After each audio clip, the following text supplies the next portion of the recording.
ആരും സഹായിക്കാനില്ലാത്ത വിഷമഘട്ടത്തിലൂടെ നമ്മളെല്ലാം കടന്നു പോകാറുണ്ട്.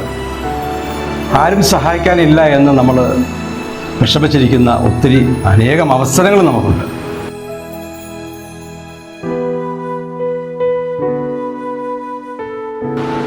നമ്മൾ നിരാശപ്പെടരുത്. തിരുവചനം പറയുന്നത് ഇങ്ങനെയാണ്: ജീവിതത്തിൽ നമ്മളൊക്കെ വല്ലാതെ ഒറ്റപ്പെട്ടു പോകുന്ന ധാരാളം സാഹചര്യങ്ങൾ നമ്മൾ അഭിമുഖീകരിക്കേണ്ടി വരും. പെരുവഴിയിൽ തനിച്ചായതുപോലുള്ള അവസ്ഥ, കുറ്റാക്കുറ്റിലിട്ടത്ത് കയ്യിലെ വെളിച്ചം അണഞ്ഞു പോയാലുള്ള അവസ്ഥ ഒന്ന് ചിന്തിച്ചു നോക്കും.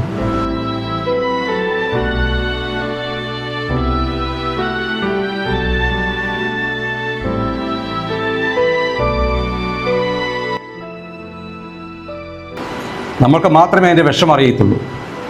സഹായിക്കുമെന്ന് പ്രതീക്ഷിച്ചവർ പുറംതിരിഞ്ഞു നിൽക്കുമ്പോൾ, സഹായം ചോദിച്ചവർ നിഷ്കരണം തള്ളിപ്പറയുമ്പോൾ നമ്മൾ നിരാശപ്പെട്ടു പോകും. അത് മനുഷ്യ സഹജമാണ്, സ്വാഭാവികമാണ്. അപ്പോഴെല്ലാം എൻ്റെ ദൈവമേ, എനിക്കാരുമില്ലേ എന്ന് ചങ്കുപൊടിഞ്ഞ് നാം സങ്കടപ്പെട്ടിട്ടില്ലേ? ദൈവത്തോട് പരാതി പറഞ്ഞിട്ടില്ലേ?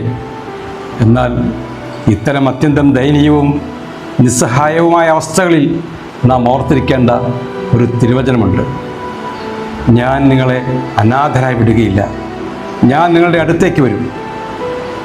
യോഹന്നാൻ 14:18 വചനം ഇങ്ങനെ പറയുന്നത്. ജീവിതത്തിലെ സന്ധ്യകളിൽ, വേനലുകളിൽ, രാത്രി മഴകളിൽ, വറുതികളിൽ എല്ലാം നമുക്ക് ഈ തിരുവചനത്തെ ഓർമ്മിപ്പിക്കാം. ഈ തിരുവചനം ആവർത്തിച്ചുരുവിടാം.